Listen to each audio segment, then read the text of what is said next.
السلام علیکم ناظرین آج ہم بات کریں گے ڈرامہ سیریل اے دل آزمانے ہی کی ایپیسوڈ نمبر 1 کے بارے میں۔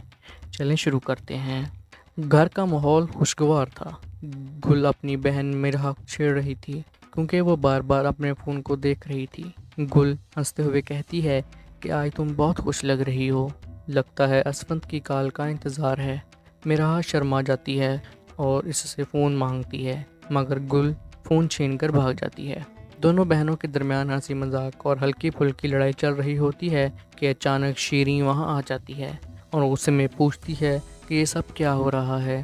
جیسے ہی اسے پتہ چلتا ہے کہ اسفند کہا کر رہا ہے، وہ سخت لہجے میں دونوں کو ڈانٹتی ہے اور کہتی ہے کہ وہ پہلے بھی منع کر چکی ہے کہ اسفند سے دور رہیں۔ یہ بات گل کے دل پر لگتی ہے اور وہ غصے میں آ کر کہتی ہے کہ آپ نے ہمیں کبھی ماں کا پیار نہیں دیا، ہمیشہ ہم سے ہماری خوشیاں چھینتی رہی ہیں۔ شیریں بہت غصے میں آ جاتی ہے اور ایک ایسا جملہ کہہ دیتی ہے جو سب کچھ بدل دیتا ہے۔ وہ کہتی ہے کہ تم دونوں اپنی ماں کی موت کی وجہ ہو۔ یہ سن کر ماحول مکمل طور پر بدل جاتا ہے۔ مرحا اور گل دونوں صدمے میں آ جاتی ہیں اور اسی وقت بہروز بھی وہاں آ جاتا ہے۔ وہ بغیر حقیقت جانے گل کو ڈانٹنے لگتا ہے۔ گل روتے ہوئے کہتی ہے کہ آپ نے کبھی ہماری بات نہیں سنی، ہمیشہ صرف شیریں کی بات پر یقین کیا۔ مرحا بھی کہتی ہے کہ ہماری تکلیفیں کبھی آپ تک نہیں پہنچی۔ بہروز غصے میں آ کر گل کو کمرے میں بند کر دینے کا حکم دیتا ہے۔ مرحا گل کو کمرے میں لے جا کر اسے سنبھالنے کی کوشش کرتی ہے۔ گل شدید ٹوٹ چکی ہوتی ہے اور وہ کہتی ہے کہ وہ اب مزید برداشت نہیں کر سکتی، وہ جینا نہیں چاہتی۔ مرحا اسے تسلی دیتی ہے، پانی پلاتی ہے اور کہتی ہے کہ سب ٹھیک ہو جائے گا۔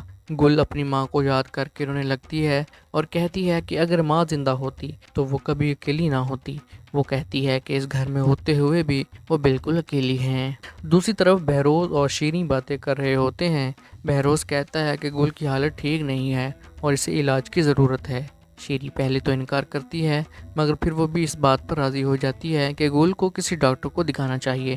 بہروز فیصلہ کرتا ہے کہ گل کو ذہنی ہسپتال لے جایا جائے گا۔ ادھر مرحا یونیورسٹی میں اپنے دوست سے بات کر رہی ہوتی ہے اور اسے ساری حقیقت بتاتی ہے کہ کس طرح ان کی ماں ان کی پیدائش کے وقت فوت ہو گئی اور ان کے باپ نے ہمیشہ انہیں اس کا ذمہ دار سمجھا، اسی وجہ سے وہ ہمیشہ ان سے دور رہا۔ مرحا یہ بھی بتاتی ہے کہ شیریں نے اس فاصلے کا فائدہ اٹھایا اور ان کے ساتھ ہمیشہ برا سلوک کیا، خاص طور پر گل کے ساتھ جو زیادہ حساس تھی، اور اس وجہ سے وہ ذہنی دباؤ کا شکار ہو گئی۔ اسی دوران اسفند پاکستان واپس آتا ہے اور سب سے پہلے اپنی ماں سے ملنے جاتا ہے۔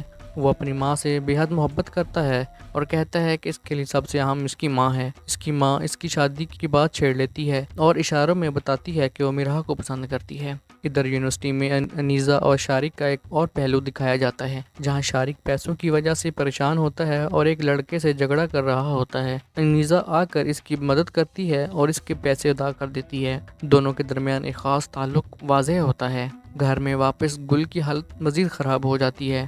وہ بار بار غصے میں آتی ہے اور سب سے لڑتی ہے۔ بہروز آخرکار فیصلہ کرتا ہے کہ اب مزید دیر نہیں کی جا سکتی اور وہ اسپتال والوں کو بلانے کا حکم دے دیتا ہے۔ اگلے دن لوگ آتے ہیں گل کو لے جانے کے لیے۔ گل چیختی ہے، روتی ہے اور اپنے باپ سے التجا کرتی ہے کہ وہ اسے بچا لے۔ وہ بار بار کہتی ہے کہ وہ پاگل نہیں ہے۔ مرحا یہ سب دیکھ کر ٹوٹ جاتی ہے اور اپنے باپ کے سامنے کھڑی ہو جاتی ہے۔ وہ کہتی ہے کہ گل پاگل نہیں ہے، بلکہ آپ لوگوں نے اسے اس حال تک پہنچایا ہے۔ وہ اپنے باپ کو سچ بتاتی ہے کہ اس کی بے رخی اور لاپرواہی نے ان کی زندگی برباد کر دی۔ مرحا آخر میں فیصلہ کرتی ہے کہ وہ اپنی بہن کو اس طرح کہیں نہیں جانے دے گی۔ وہ کہتی ہے کہ وہ پہلے ہی ایک ڈاکٹر سے بات کر چکی ہے اور گل کا علاج گھر میں ہی ہوگا۔ اس کی بات سن کر سب حیران رہ جاتے ہیں اور یہیں پر کہانی ایک بڑے سوال کے ساتھ ختم ہو جاتی ہے کہ آیا گل واقعی ٹھیک ہو پائے گی یا نہیں۔